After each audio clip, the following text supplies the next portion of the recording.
This demonstration is going to show you how to set up a smear on a slide, which is the process that you need to undergo to prepare a slide for staining.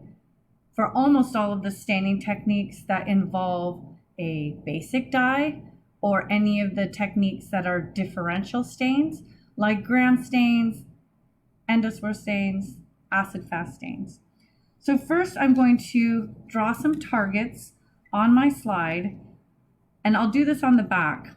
So I'll probably draw 3 right now. You could fit several others if you needed to. I like to label mine. I can draw backwards so I can keep track. You can designate that any way you want. All right, I need a clean loop. It doesn't necessarily have to be sterile, but it does have to be clean in order to prepare the slide to transfer from a solid media, and I mean something like a colony or something that's growing on a slant media that has a solid surface. Those organisms will be very dense, and I need to be able to dilute them out a little bit. So I'm going to transfer a small amount of water to an area on the slide. And now I will sterilize my loop so I can aseptically obtain organisms from my plate and transfer it onto that slide surface. I need to let my loop cool. I can check it on the edge of the auger where there is nothing growing to make sure that it is not going to incinerate my organisms as I touch it.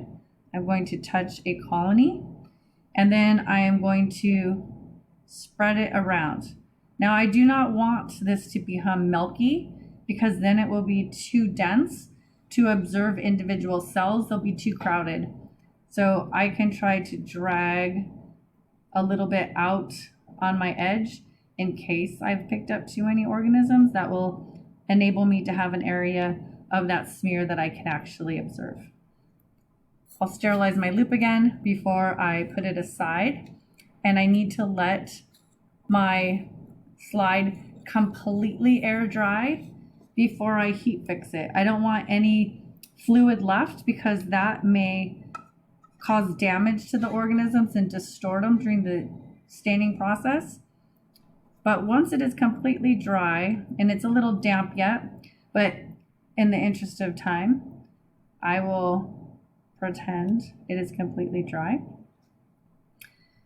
in order to heat fix. But one word on transferring from a broth instead of a solid colony type of growth. If I was transferring from a broth, I would need to transfer aseptically at least 2, preferably 3, or perhaps even 4 loopfuls of organisms onto my target. Bacteria growing in a liquid broth are far less dense than those that are growing in a colony all packed together. So in order to get enough organisms onto the surface of my slide, for it to be easy for me to find them and view them under the microscope, I need to transfer several loopfuls. And of course, I don't want to contaminate my culture, so I will need to sterilize my loop every time I go into my culture and transfer onto my slide. My slide is not sterile, so then when I want to go back into the culture, I will sterilize my loop again and then pick up more organisms and transfer it. Once my slide is dry, looking pretty good, and if I transferred too much liquid, it would take a lot longer, then I am going to pass in front of the incinerator slowly 3 to 4 times. Now this is the proper way to handle an unknown organism or a BSL-2. If it's unknown, we have to assume it's potentially a BSL-2. And so we would heat fix in this way. If it's a known BSL-1 organism, I can pass it directly through the flame of a Bunsen burner several times, but that has the potential of creating an aerosol, and we do not want to do that to a BSL-2 organism. Okay, now that this is heat fixed, I'm ready to move on to a stain.